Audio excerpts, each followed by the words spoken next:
Assalamualaikum warahmatullahi wabarakatuh. Sebelum memulai kegiatan hari ini, marilah kita berdoa sesuai agama dan kepercayaan masing-masing. Berdoa mulai. Berdoa selesai. Hai semua, perkenalkan aku Dini Aprilia dari PMR SMK Negeri 5 Surabaya dengan nomorku 324 PMR Tembak Jaya. Sarapan pagi dengan roti, siap-siap pergi bekerja. Sebelum masuk ke pembahasan inti, saya menyapa, apa kabar semua? Semoga kalian semua dalam keadaan sehat walafiat.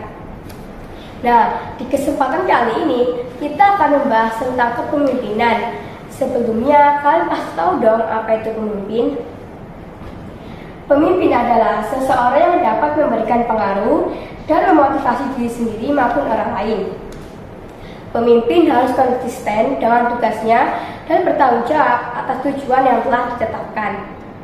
Dalam berkelompok, kita juga membutuhkan seorang pemimpin untuk mengkoordinir dan mengarahkan kita. Untuk kelompok sendiri yaitu kumpulan 2 orang atau lebih yang saling berinteraksi dan saling mempengaruhi ke arah tujuan bersama. Dalam berkelompok juga akan memudahkan kerjasama. Kerjasama adalah bekerja bersama untuk mencapai tujuan bersama. Dalam kerjasama juga ada manfaatnya, yaitu kita bisa menyelesaikan tugas yang berat menjadi lebih ringan dan cepat. Oh iya, selain itu, kita juga bisa lebih akrab loh dengan teman. Dalam kerjasama juga ada faktor pendukung dan penghambatnya. Untuk faktor pendukungnya antara lain saling menghargai kekurangan maupun kelebihan masing-masing, paham akan tujuan bersama, terbuka, dan ada yang mau menjadi koordinator. Untuk faktor penghambatnya antara lain tidak bertanggung jawab, egois, curiga, tidak bisa membedakan antara kerjasama dan sama-sama kerja. Nah, dalam berkelompok pastinya kita membutuhkan komunikasi, bukan? Apa sih komunikasi itu? Sebuah proses bicara, diskusi, bahkan pada saat saling memandang, sebenarnya sedang mencoba menyampaikan sesuatu kepada orang lain. Saat itu, kita sedang melakukan proses yang sering disebut dengan komunikasi. Komunikasi adalah menyampaikan pesan dari seseorang kepada orang lain. Komunikasi dibagi menjadi 2, yaitu komunikasi verbal dan non-verbal. Komunikasi verbal menggunakan bahasa lisan dan tulisan, sedangkan non-verbal menggunakan gerakan tubuh, bahasa isyarat, sikap, dan ekspresi. Nah, ini merupakan salah satu contoh komunikasi verbal dan non-verbal.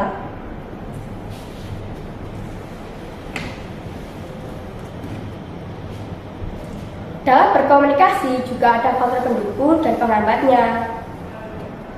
Untuk faktor pendukungnya antara lain 1. Kenali diri sendiri, 2. Kenali orang lain, 3. Mau mendengarkan, 4. Memberi pernyataan yang jelas, yang kelima memberi umpan balik, dan yang keenam mau membuka diri.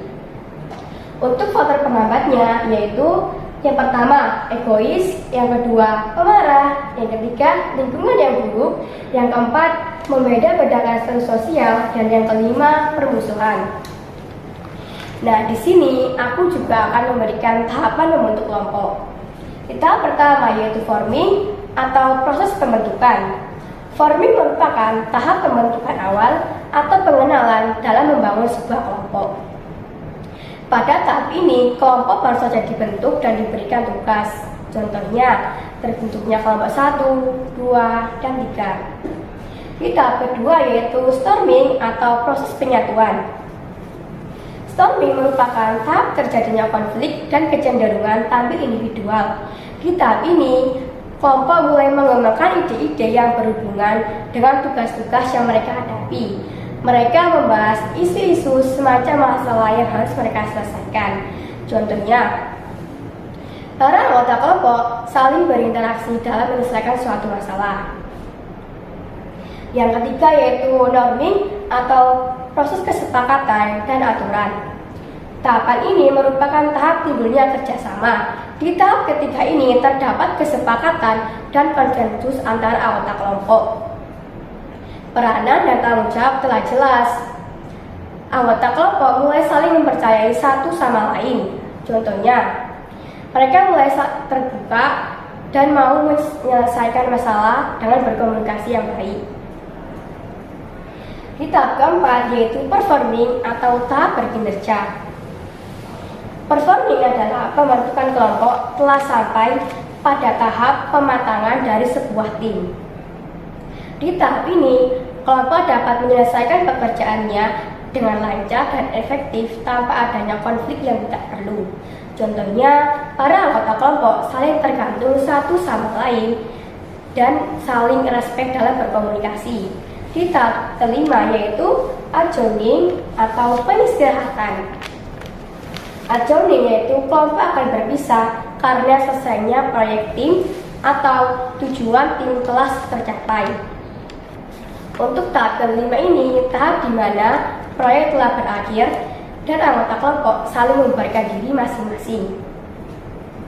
Nah, setelah pembahasan tadi, kesimpulan yang dapat kita ambil adalah dalam berkelompok, kita membutuhkan seorang pemimpin untuk mengkoordinir dan mengarahkan kita.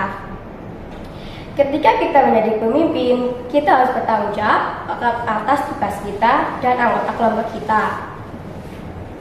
Dalam berkelompok juga membutuhkan komunikasi yang baik antara anggota kelompok. Oleh karena itu, kita harus menjaga komunikasi tersebut agar tidak terjadi komunikasi yang buruk nantinya. Sebagai PM Wira, kita memiliki peran yaitu sebagai peer educator. Sebagai PM Wira, kita memiliki peran sebagai peer educator. Tentunya melalui presentasi saya tadi, saya berharap bisa mengedukasi teman-teman dan bisa memupuk jiwa kepemimpinan dalam diri teman-teman sehingga dapat membentuk pemimpin yang baik. Ingat, setiap orang itu unik, masing-masing punya kelebihan dan kekurangan. Tidak ada salahnya kan dicoba mulai sekarang untuk menjadi seorang pemimpin.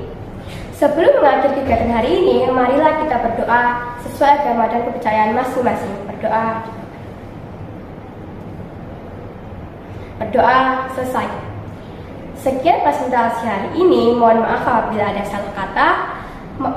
Pergi mancing ke Sungai Sula, bila dipancing di hari senja. Salam undur dari saya untuk kalian semua. Terima kasih. Wassalamualaikum warahmatullahi wabarakatuh.